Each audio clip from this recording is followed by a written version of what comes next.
네, 누가복음 11장 5절부터 13절까지 말씀을 저와 여러분 교독으로 함께 읽어 나가도록 하겠습니다. 누가복음 11장 5절입니다. 제가 먼저 읽겠습니다. 또 이르시되 너희 중에 누가 벗이 있는데 밤중에 그에게 가서 말하기를 벗이여 떡 세 덩이를 내게 구워달라.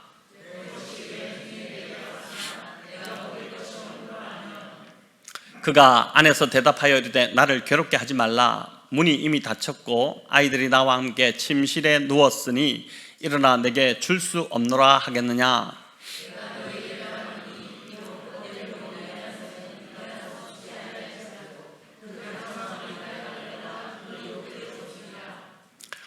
내가 또 너희에게 이르노니 구하라 그러면 너희에게 주실 것이요 찾으라 그러면 찾아낼 것이요 문을 두드리라 그러면 너희에게 열릴 것이니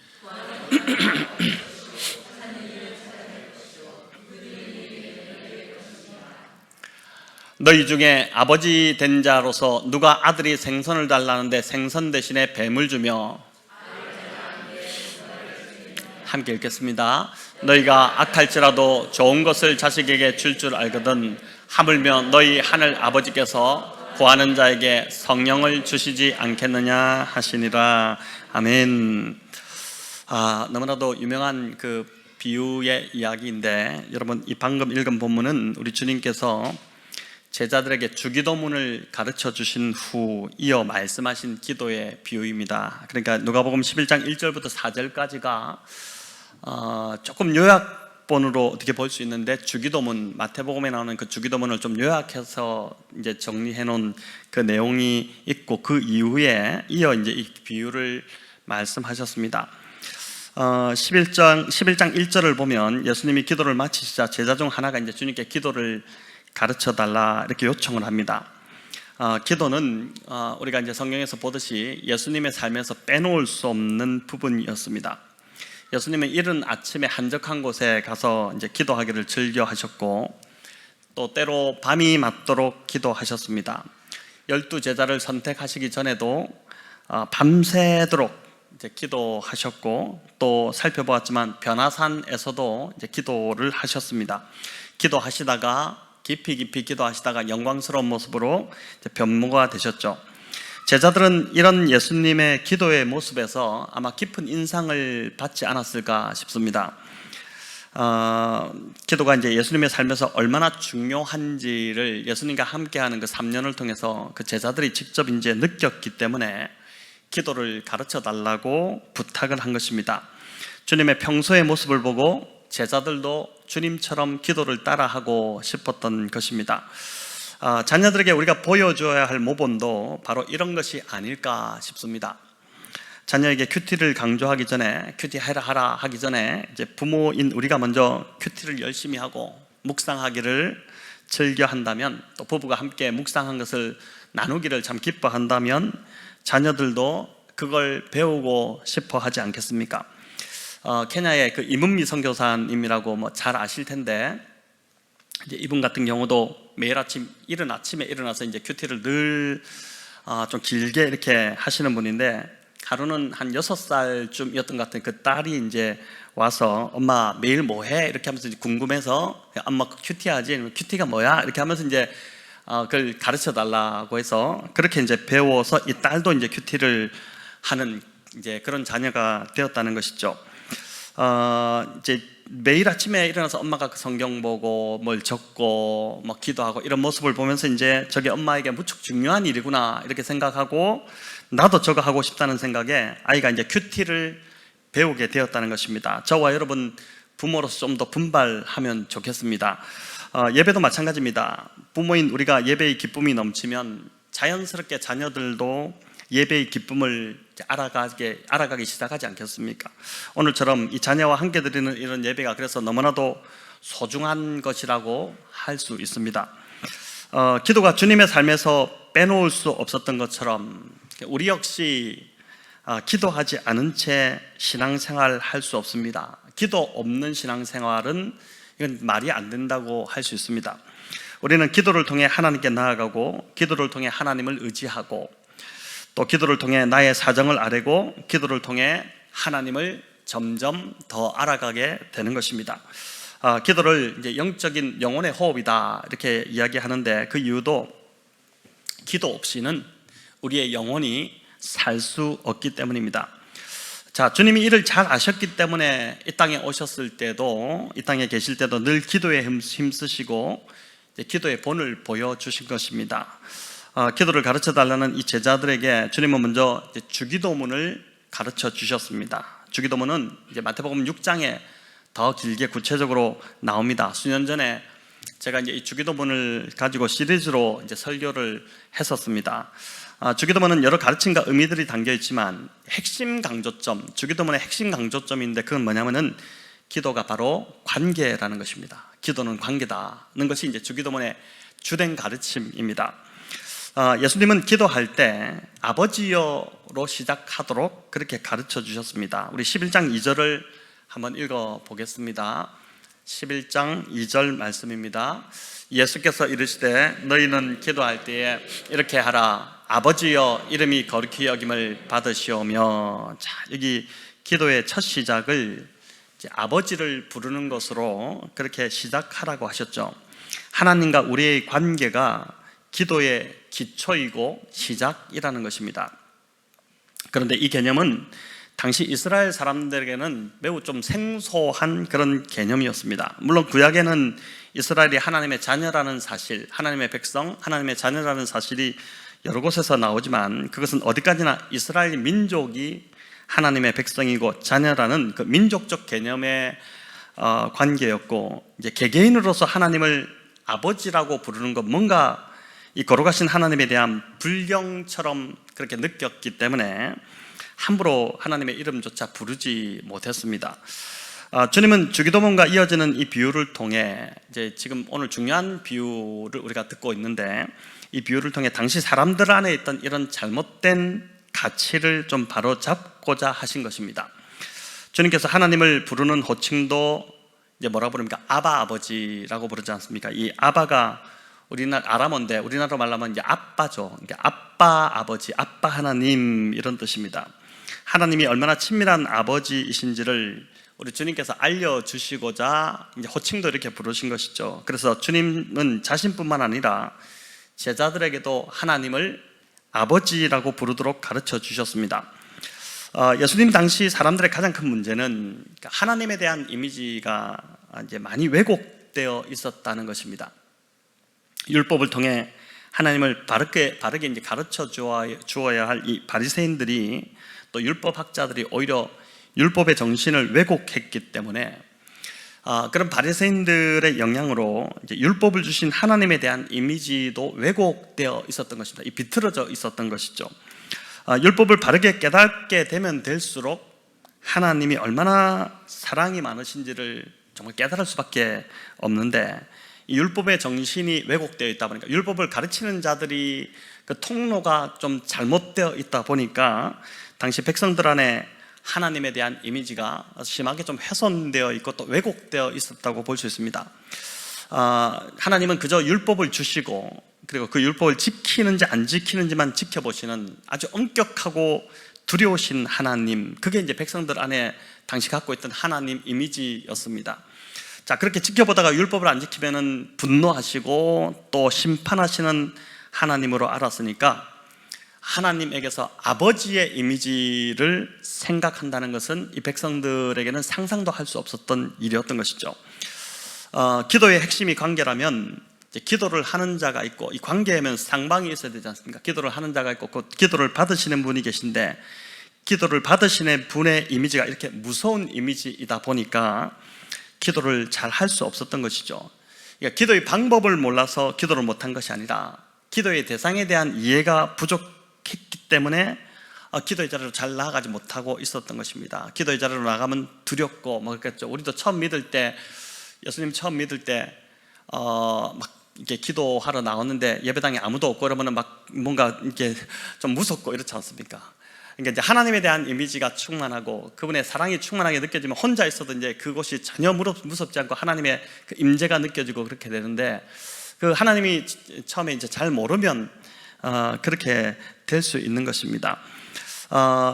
이제 예수님께서 이를 잘 간파하셨고, 그래서 이제 제자들에게, 사랑하는 그 제자들에게 먼저 기도를 받으시는 하나님, 그 하나님이 어떤 분이신지를 알려주고자 비유를 말씀하셨습니다. 여러분, 제가 앞에서 하는 역할, 제가 목회하면서 또 설교하면서 계속적으로 하는 역할도 뭐냐면은 하나님이 어떤 분이신지를 알려드리는 것입니다. 예수님이 어떤 분이시고, 예수님이 우리 위해서 무엇을 하시고, 그걸 말씀을 가지고 계속 이런 모양 저런 모양으로, 이런 내용 저런 내용으로 매주 이제 알려드리는 것, 그게 이제 제가 하는 역할인 것처럼, 우리 주님도 당시 이제 왜곡되어 있던 그 이미지를 가지고 있는, 하나님에 대한 이미지를 가지고 있는 그 제자들에게 하나님이 어떤 분이신지를 알려주시고자 이 비유의 말씀을 이제 시작하신 것입니다. 여러분, 비유의 내용은 아주 간단합니다. 한 사람이 밤중에 벗을 찾아가 떡 3덩이를 구워달라고 이제 간청을 했습니다. 여행 중이던 친구가 갑자기 밤늦게 찾아왔는데 먹을 것이 떨어졌기 때문입니다. 그런데 빵을 구러 간 그 집에 있던 벗이, 그 집 주인이 이제 말을 합니다. 밤이 너무 늦었다. 문은 닫혔고 아이들이 침실에 함께 누웠으니 괴롭게 하지 말고 빨리 가라. 문 못 열어준다. 이렇게 한 것입니다. 여러분, 오늘로 보더라도 사실 이 부탁을 들어주기란 쉽지 않을 것처럼 보입니다. 예수님 당시 서민들의 삶은 보통 단칸방에 가족 모두가 함께 자는 이제 그런 구조였습니다. 좀 더 잘 살면 이제 2칸 정도였지만 대부분은 방 1칸의 구조였습니다. 7절에 보니까 이벗이 아이들과 함께 침실에 누웠다 이런 걸 하는 걸 봐서라도 그냥 단칸방에 사는 그런 친구입니다. 어린아이들 여러분 재워보셔서 아시겠지만은 아이들 재우는 게 쉽지 않습니다. 중간에 깨면 다시 재우는 게 사실 더 고역입니다. 그렇지 않습니까? 근데 떡 3덩이를 주는 건 문제 없지만 자다가 일어나서 주는 것, 또 아이들이 깨어나고 이런 것이 여간 성가신 상황이 아닌 것입니다. 그런데 떡을 빌리러 간 사람의 입장에서는 어떻게 보면 이 일이 굉장히 좀 섭섭할 수가 있습니다. 밤늦은 시간 갑자기 손님이 찾아왔고 집에 대접할 음식이 떨어진 다급한 상황이라면 여러분 누구의 집을 찾아가시겠습니까? 지금 이런 어려운 상황이 있을 때 누굴 가장 먼저 찾아갈까요? 당연히 이제 가장 가까운 사람, 가장 친하게 지내는 사람 집으로 가지 않겠습니까? 아무리 돈이 많고 음식이 막 가득 차 있는 집이라 할지라도, 그런 부자라 할지라도 불편한 관계라면 이게 찾아가기가 쉽지 않습니다. 친구 좋다는 게 그런 거죠. 이럴 때 이제 찾아가도 되는 관계가 친구지 않습니까? 벗이라는 표현이 있으니까 친구인데, 또 이 사람이 요청한 떡 3덩이를 빌려주는 것, 이게 그리 큰 일이 아니었습니다. 오병이어 우리 기적에서도 소년이 내놓은 게 보리떡 5개와 물고기 2마리였죠. 보리떡 5개, 5덩이를 말합니다. 이는 이제 작은 소년 아이 1명이 먹을 수 있는 한 끼 식사 분량이었죠. 그래서 이 3덩이 정도라면은 이건 그냥 아이나 어른이나 그냥 밤에 잠시 배가 고프니까 배를 좀 거치기 위해서 먹는 정도의 분량밖에 안 되는 것입니다. 지금 돈을 빌려달라고 한 것도 아니고 또 쌀을 10kg, 20kg 빌려달라 한 것도 아닙니다. 고작 한 끼 겨우 좀 허기를 면할 수 있는 떡 3덩이를 구워달라고 한 것입니다. 자, 이렇게 본다면 이 친구도 굉장히 좀 야박해 보이지 않습니까? 저와 여러분이라면 밤늦게 친구가 찾아와서 이런 사정을 이야기한다면 어떻게 할까요? 애들 잠들었다는 이유로, 또는 밤에 일어나기 귀찮다는 이유로 그냥 야박하게 돌려보내지 않을 것입니다. 절대 그렇게 할 수 없죠. 일어나서 그렇구나 이렇게 하고 뭐라도 이제 막 챙겨서 주고 또 도와주고 이렇게 하지 않겠습니까? 아마 이제 문을 안 열어주고 그냥 돌려보냈다면 그 순간부터 그 사람과 이 사람은 예전과 같은 관계가 되기가 쉽지 않을 것입니다. 가장 친하다고 해서 믿고 찾아왔는데 매몰차게 이제 문전박대 당했으니 상처받고 다시는 연락 안 와봐라, 다시는 가나 봐라 이렇게 되지 않겠습니까? 집에 가서도 이제 화가 나서 이제 잠을 잘 못 자겠죠. 특별히 집에 갔는데 이제 빈손으로 돌아오면 지금 집에서 기다리고 있는 그 자기를 찾아온 사람이 배가 고파서 있는데 그 모습을 보면 더 화가 나고 막 그러지 않겠습니까? 아마 다음날 이 친구는 화가 난 마음에 이 사실을 마을 사람들에게 막 이리저리 말하기 시작했을 것입니다. 어떻게 친구란 놈이 이럴 수 있느냐 말하면서 화난 마음을 막 쏟아 놓았겠죠.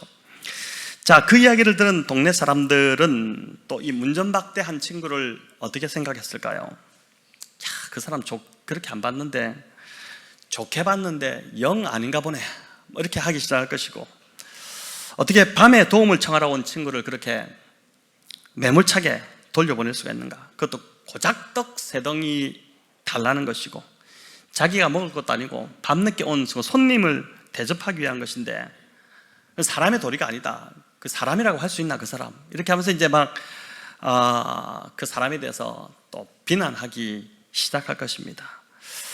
여러분, 본문의 이 비유는 이제 8절 때문에 많은 좀 오해가 되는 본문이고, 또 기도에 대해서도 또 잘못 가르치고 있는 그 비유이기도 합니다. 우리 8절을 같이 한번 읽어보겠습니다. 내가 너희에게 말하노니 비록 벗됨으로 인하여서는 일어나서 주지 아니할지라도 그 간청함을 인하여 일어나 그 요구대로 주리라. 자, 여기 보니까 이제 이 구절은 친구라는 이유로는 주지 않을지 몰라도 하도 졸라대고 간청하니까 어쩔 수 없이 귀찮아서 들어준다, 이런 의미처럼 보입니다. 이전 개혁 개정판인데 개혁 한글에는 이 간청이 아니라 강청이라고 나와 있습니다. 더 강한 의미죠.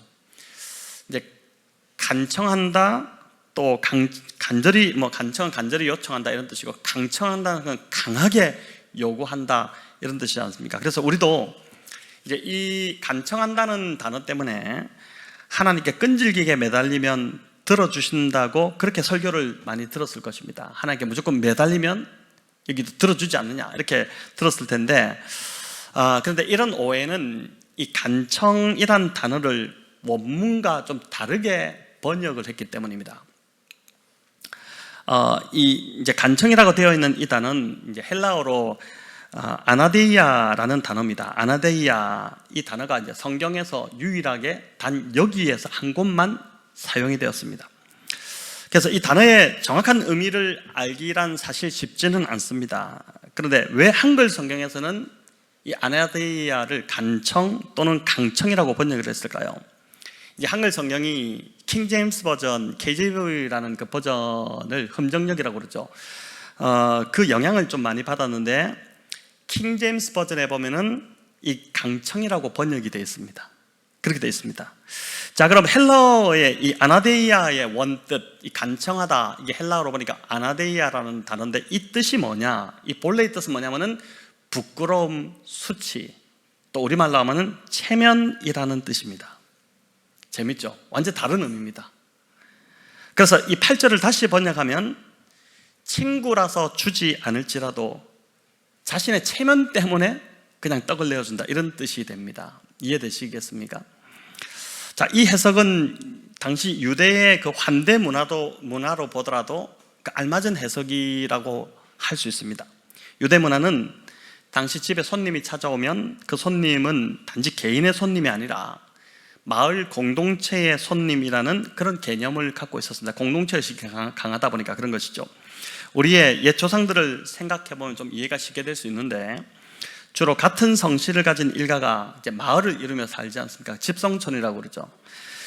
그런 집성촌에서 한 사람이 나쁜 짓을 하면 그 한 사람이나 그 집안, 그 부모가 욕을 먹는 것을 넘어서서 그 가문 전체와 마을이 그냥 통째로 욕을 얻어먹었습니다. 어떻게 이 한 명을 잘못 가르쳤냐 그래가지고 마을 전체가 이제 가문이 욕을 얻어먹었는데, 여러분, 이스라엘 문화가 우리와 좀 상당히 비슷한 점들이 많이 있습니다. 이런 의미에서 이 한 집에 찾아온 손님을 잘 대접하는 것은 마을 전체의 명예가 걸린 그런 문제였습니다. 또 어떤 사람이 손님 대접을 거절하기라도 하면 다음날 그 마을에 소문이 파닥이 이제 퍼져버리게 됩니다. 좁은 마을에 얼마나 금방 소문이 퍼지겠습니까? 우리 교회만 하더라도 뭔 일 있으면 금방금방 막 일이 소문이 퍼지는데, 그 마을에 막 당연히 또 좋지 않은 말들은 막 퍼져나가지 않습니까? 아주 근본도 없고 인정머리도 없는 인간이다, 이렇게 막 찍혀서 마을에서 그냥 매장될 그런 상황입니다. 자, 이런 문화가 있었기 때문에 예수님의 이 비유를 듣던 당시의 청중들, 그 무리들은 문을 안 열어주는 이 벗의 어설픈 핑계에 아마 박장대소를 하지 않았을까. 이게 사실은 우리가 그냥 이렇게 읽으니까 잘 모르겠지만 이제 그 당시의 원문의 의미 또는 그 당시 예수님이 이제 들려주는 그 문화적 배경에서 읽으면 이건 되게 좀 하여튼 좀 웃기는 이야기, 말도 안 되는 이야기, 그런 이야기입니다.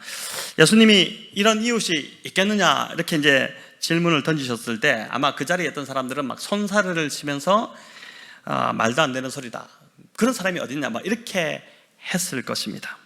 자, 그런데 이 사람이 친구 집에 떡 3덩이를 빌리러 갔는데 당시 이스라엘 사람들이 떡만 먹었을까요? 여러분, 당시 사람들은 떡만 먹지 않았습니다. 혹시 우리 중에 집에서 밥만 먹는 분이 있습니까? 말 그대로 쌀밥만 먹는 분이 있을까요? 없습니다. 다 반찬도 먹고, 오늘도 저녁 다 잘 드시고 오셨겠지만은 반찬도 먹고 국도 끓여서 먹고 뭐 이렇게 합니다. 이 이스라엘도 빵만 먹는 것이 아닙니다. 빵을 먹기 좋은 크기로 썰어서 이렇게 내고 또 그 빵을 고기와 야채를 함께 끓여 만든 스프에 이렇게 쿡 찍어가지고 함께 이렇게 먹었습니다. 요즘도 팔레스타인 사람들은 주로 이렇게 먹는다고 합니다. 자, 그렇기 때문에 손님을 잘 대접할 수 있도록 요청한 것에 그냥 빵 3덩이, 그래 1덩이, 2덩이, 3덩이 빵 였다 이렇게 준 것이 아니라 손님이 왔어? 좀 기다려봐 이렇게 하면서 들어가서 이제 뭐 있으면 막 이것저것 챙겨서 이렇게 더 주는 것이 당시의 문화였습니다. 8절이 이제 그걸 볼 수 있는데 우리 읽어보면은 이렇게 나오죠. 그 강청함을 인하여 그 요구대로 주리라. 이전에 개역 한글 성경에 보면은 이 번역이 사실 훨씬 더 좋은데 그 소용대로 주리라 써 있습니다.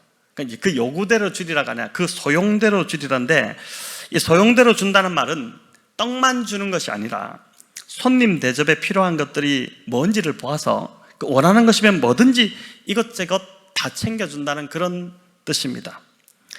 자, 다시 정리하면 이 비유의 이 벗은 친구라서 챙겨준 것이 아니라 손님 대접에 도움을 주지 않으면 자신의 명예가 완전히 그냥 실추될 것이, 창피를 당할 것이 두려워서 자다가 일어난 것이고, 떡 3덩이를 달랑 준 것이 아니라 손님 대접에 필요한 이것저것을 소용이 되는 대로 다 챙겨 주었다, 그런 뜻입니다. 자, 비유를 이렇게 풀어보니까 좀 이제 이해되시겠어요? 이 비유가 어떤 의미인지 이해되시겠죠? 이 비유를 이렇게 풀어보니까 주님이 말씀하시고자 하는 메시지가 더 선명해지기 시작합니다. 주기도문 바로 뒤에 왜 이런 비유를 들려주셨을까가 이제 좀 이해되기 시작하는 것입니다. 자, 예수님은 이 비유를 통해 하나님 아버지를 떡을 내주는 그 친구와 대응시키고 있죠.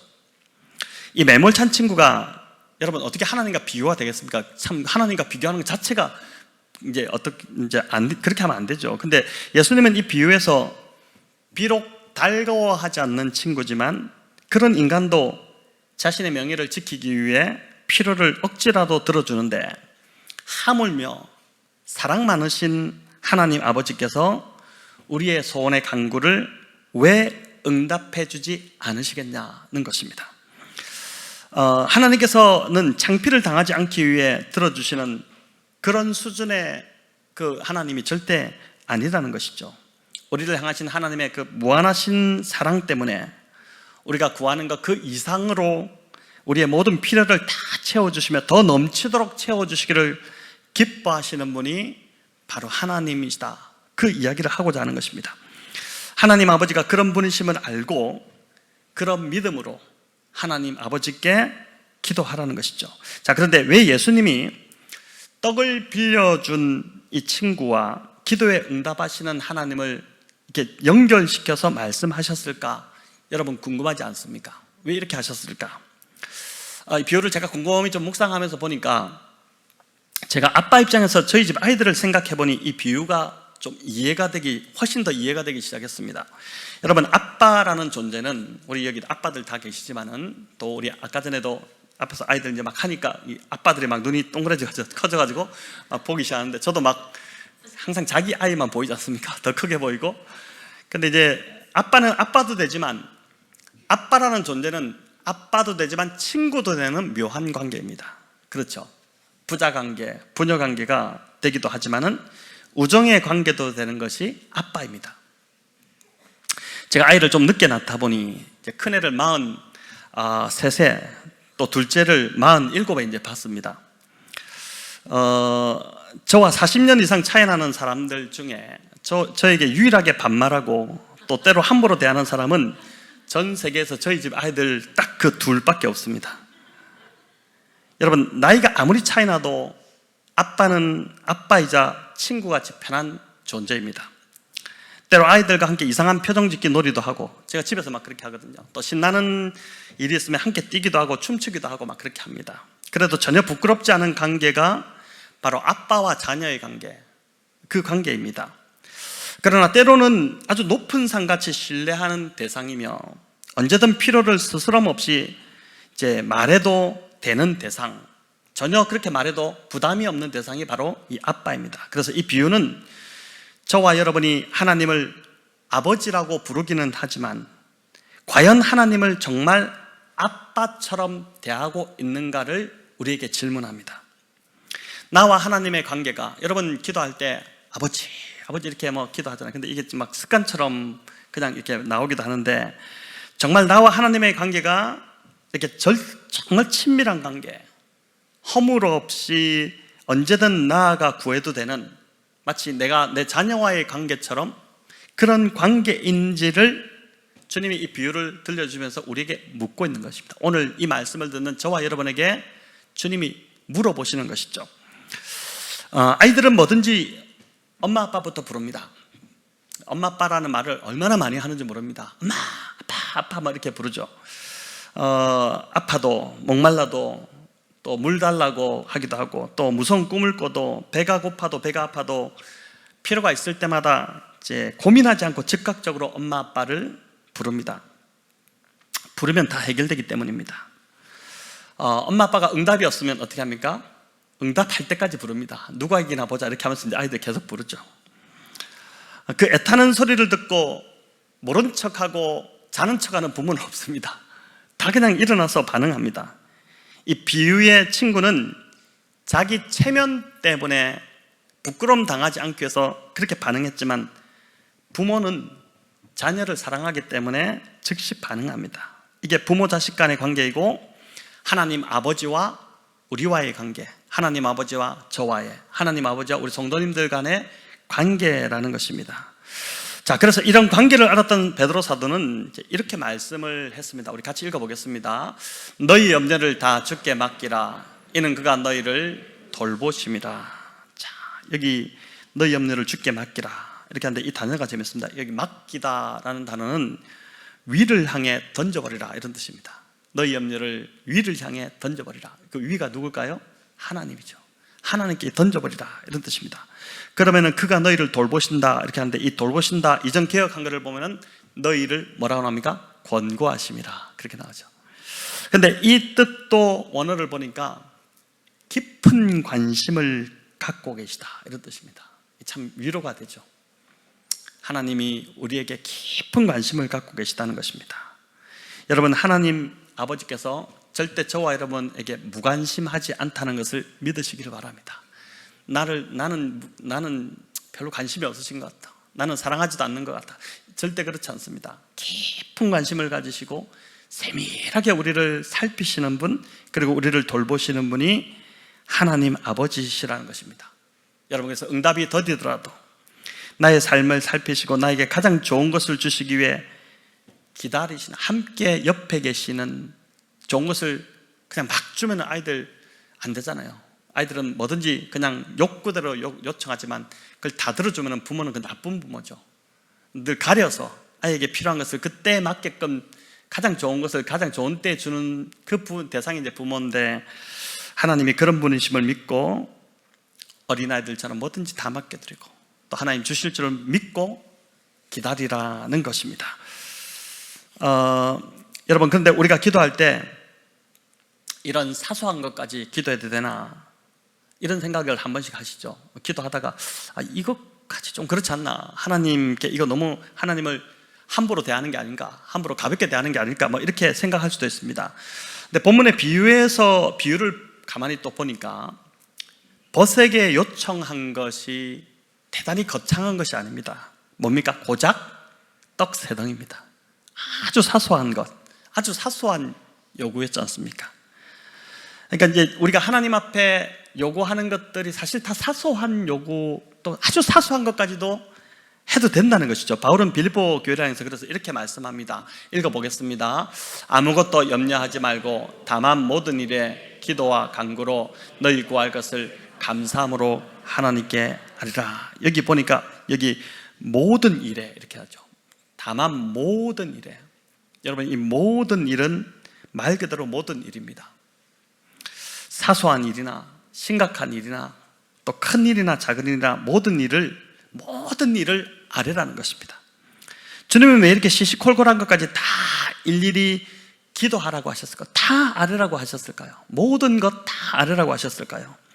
기도가 하나님의 자녀들의 삶의 방식이 되어야 하기 때문에 그렇습니다.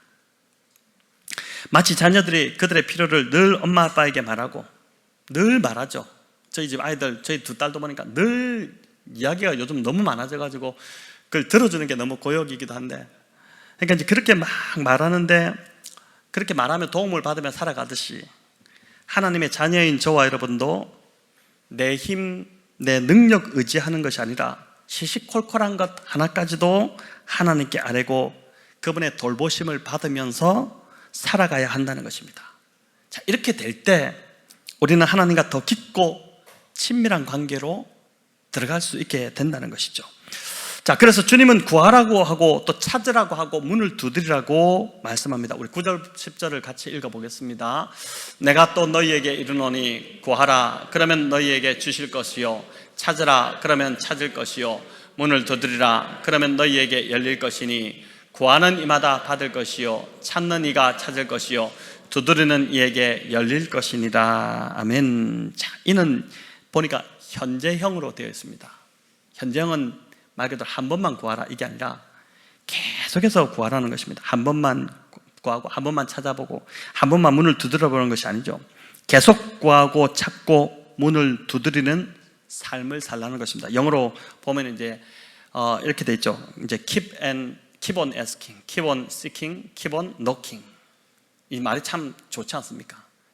꾸준히 계속해서 구하고 찾고 두드리고 이걸 해야 됩니다. 이걸 하라는 말입니다. 이 말은 무슨 뜻이냐면 이는 주실 때까지 계속 조르라는 뜻이 아니라 하나님의 자녀들은 항상 이렇게 늘 구하고 늘 찾고 늘 두드리고 늘 하나님과 연결되어서 하나님께 늘 묻고 그렇게 살아가는 사람들이 하나님의 자녀라는 것이죠. 그렇게 하나님과 친밀한 관계를 맺으면서 살아가는 자들, 늘 자녀와 우리 부모가 대화가 끊이지 않듯이 사춘기가 되면 이제 말이 없어지고 조용해지고 이렇게 되잖아요. 근데 이제 그렇게 하지 않고 꾸준히 계속해서 하나님께 조잘 뭔가 하나님께 이야기하고 또 하나님께 듣고자 하고 이제 그렇게 살아가는 것, 그게 계속 이어지는 것이 하나님 자녀의 삶이라는 것입니다. 이어 11절부터 13절을 통해서 주님은 하나님이 우리의 아버지가 되신다는 것을 다시 한번 확인시켜 주십니다. 우리 13절만 같이 읽어볼까요? 너희가 악할지라도 좋은 것을 자식에게 줄 줄 알거든 하물며 너희 하늘 아버지께서 구하는 자에게 성령을 주시지 않겠느냐 하시니라.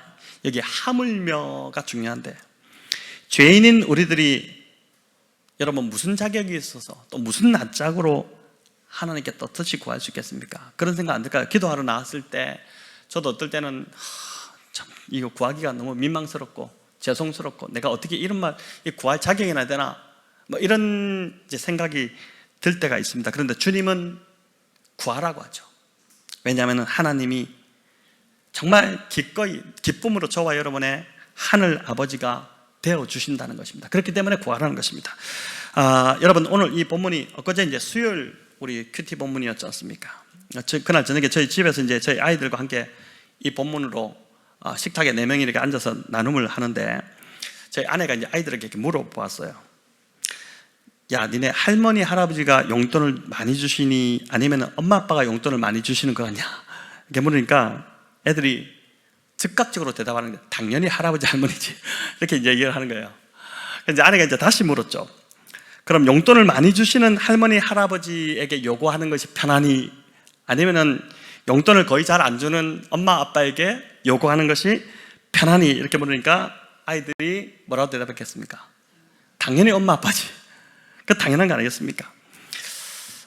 할머니 할아버지는 용돈을 이제 많이 주시지만 달라고 하면은 좀 눈치가 보이는데, 혹시나 이게 또 저희 할머니 할아버지가 설교를 들으면은 서서할지 모르겠지만은 뭐 사실입니다.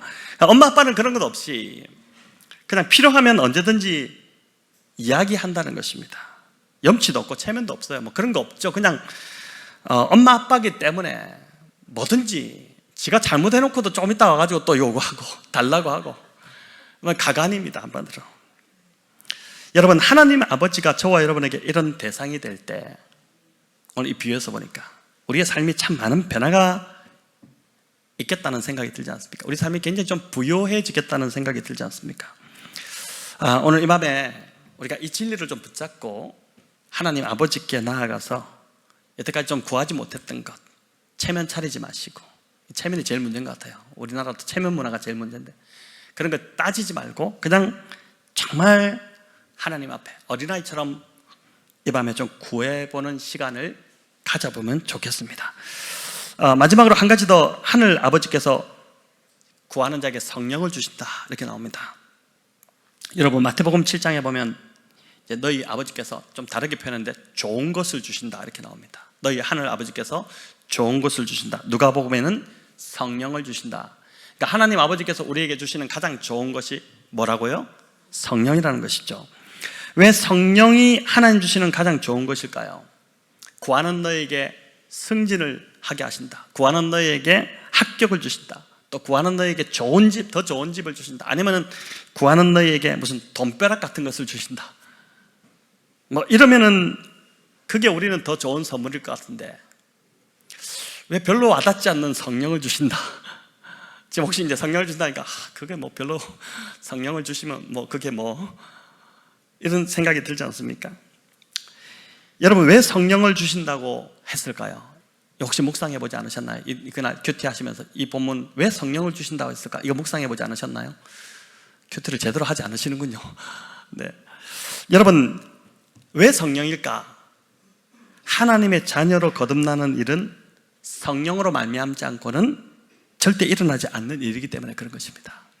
이 지금 본문의 그 핵심이 뭐냐면 하나님을 아버지로 여기고 그 하나님과 긴밀한 친밀한 관계를 누리라는 것이잖아요. 근데 그렇게 하기 위해서는 우리가 자녀가 돼야 되거든요. 구하면 주시겠다는 이 약속은 하나님의 자녀에게 주신 약속입니다. 자녀가 아니면 해당되지 않아요, 이거는. 여러분, 저희 집 아이들이 저한테 뭐 요청하면 저는 언제든지 노 한 적이 없고 그냥 다 이렇게 허락을 합니다. 주고 돈을 붙여달라고 할 때 돈을 붙여주고 뭐 이렇게 하죠. 근데 저희 집 아이가 아닌 옆집 아이가 와가지고 돈 좀 붙여주세요 이러면은 여러분 선뜻 돈을 붙여줄까요?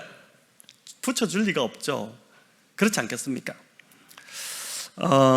그렇기 때문에 이 기도하기에 앞서서 먼저 하나님의 자녀가 되는 것이 우선인데, 하나님의 자녀가 되는 것, 성령으로 하지 않고는 하나님을 아버지라고 부를 수 없기 때문에 그런 것이죠. 자, 우리 갈라디아서 4장 6절 마지막으로 한번 같이 읽어볼까요? 너희가 아들이므로 하나님이 그 아들의 영을 우리 마음 가운데 보내사 아빠 아버지라 부르게 하셨느니라. 아멘. 자, 여기 보니까 하나님을 아빠 아버지로 부르게 하시는 분은 누구라고 합니까? 성령님이다. 그러니까 성령님이 오셔야 자녀가 되고 하나님을 아빠 아버지로 부를 수 있게 되는 것입니다. 그래서 성령을 주시겠다, 그 약속을 하는 것이죠. 그 외에도 좀 몇 가지 더 이유가 있는데 오늘 여기까지만 좀 이야기하고자 하는데, 오늘 이 밤 하나님께서 우리 가운데 성령을 주시고 또 성령의 충만을 경험하게 하는 은혜를 부어주시기를 간절히 축원합니다. 여러분, 무엇보다 기도 응답이 더디어서 마음이 혹 힘든 분들이 있다면 하나님께서 왜 기도 응답을 자꾸 더디게 하실까? 왜 기도를 들어주지 않을까? 이런 마음이 드는 분들이 있다면 그 이유는 기도의 자리에 더 나와서 나와 교제하자는 하나님의 뜻이라는 것을 알고 그렇게 받아들이시면 굉장히 좀 기쁨이 있을 것입니다. 제가 이제 이 설교 준비하면서 그 글을 읽다가 보니까 조지 밀러가 5만 번의 기도 응답을 받은 사람이라고 우리가 알고 있지 않습니까? 그래서 우리는 그 정도 되면 5만 번 대단한 기도 응답인데, 우리는 그러면서 이제 뮬러가 기도할 때마다 즉각적인 응답을 받은 것으로 그렇게 알고 있지만 여러분 그렇지 않습니다. 이 뮬러의 전기를 읽어보면 1844년이 언제입니까? 한 200년 또 전쯤 되지 않겠습니까? 1844년 11월에 그가 이제 5명의 영혼을 위해서 기도를 시작했습니다. 이 5명의 영혼을 구원해 주십시오. 우리도 지금 기도하고 있는 영혼들이 있잖아요. 우리 가족들, 또 부모, 또 남편, 자녀들 이렇게 구원해 달라고 기도하는 사람들인데 뮬러가 5명을 놓고 구원해 달라고 기도를 시작했는데 여러분 이 기도를 시작한 지 18개월 만에 첫 사람이 예수님을 믿고 구원받았게 됩니다. 그로부터 이제 1년 8개월 걸려서 18개월이니까 이제 1년 6개월이죠. 1년 6개월 걸려서 한 명이 구원받고 그로부터 5년이 지난 후 두 번째 사람이 주님께로 돌아왔고 또 6년이 지난 후 세 번째 사람이 돌아오게 됩니다. 근데 2명 남았지 않습니까? 근데 이 2명이 이제 뮬러가 열심히 기도했는데 3명까지 돌아오니까 이제 2명도 구원해달라고 열심히 기도했는데 이 2명이 좀처럼 변화의 조짐이 안 보였다고 합니다. 이 2 사람이 누구였냐면은 조지 뮬러의 친한 친구들의 아들들이었습니다. 그 아들들을 보면서 구원해달라고 참 귀하죠. 조지 뮬러가 이런 기도를 했다는 것이. 여러분도 지금 이제 그런 영혼 구원을 위해서 이제 품고 기도하는 사람들이 있을 텐데 그래서 이제 뮬러가 1898년에 세상을 떠나게 됩니다. 이런 기도를 서원하고 나서 54년이 지난 시점에서 이제 떠나게 되는데 그때까지 이 2 사람에 대한 기도를 쉬지 않았는데 남은 한 사람은 이 조지 뮬러가 아픈 몸으로 마지막 설교를 할 때 그 자리에서 그 설교를 듣고 주님께로 돌아왔고 그래서 4명이 됐죠. 마지막 남은 1명 그 이제 끝까지 믿지 않았어요. 그런데 조지 뮬러가 죽었다는 소리를 듣고 장례식장에 왔다가 사람들로부터 뮬러가 당신을 위해 평생을 기도했네, 당신이 예수님 믿도록 평생을 기도했네, 그 말을 듣고 그 자리에서 회개하고 예수님을 믿었다는 것입니다. 여러분 무려 54년간 기도를 한 것입니다. 이 마지막으로 믿은 분은 그 후에 여러 곳을 다니면서 내가 바로 조지 뮬러의 마지막 최후의 기도의 응답이었습니다, 이걸 이제 간증을 하면서 다녔다는 것이죠. 하나님께서 저와 여러분을 사랑하시기 때문에 우리의 기도에도 반드시 응답하실 줄을 믿습니다. 여러분 시간이 조금 차이는 날 수 있어요. 더디 응답될 수도 있고 그렇지만은 이게 얼마나 소망이 있습니까? 조지 뮬러가 54년이 걸려서 결국은 다 돌아왔다. 결국은 예수 믿고 다 돌아왔다. 정말 돌아올 것 같지 않는 우리의 남편, 또 내 자식들, 우리 부모님, 또 우리 형제 보면은 답답하고, 그러나 이 조지 뮬러를 볼 때, 또 오늘 이 말씀을 볼 때 하나님 반드시 응답하신다. 반드시 그 기도에 응답하셔서 열매를 맺게 하신다. 여러분 이거를 붙들면은 우리의 마음에 참 평안이 임하게 될 줄로 믿습니다.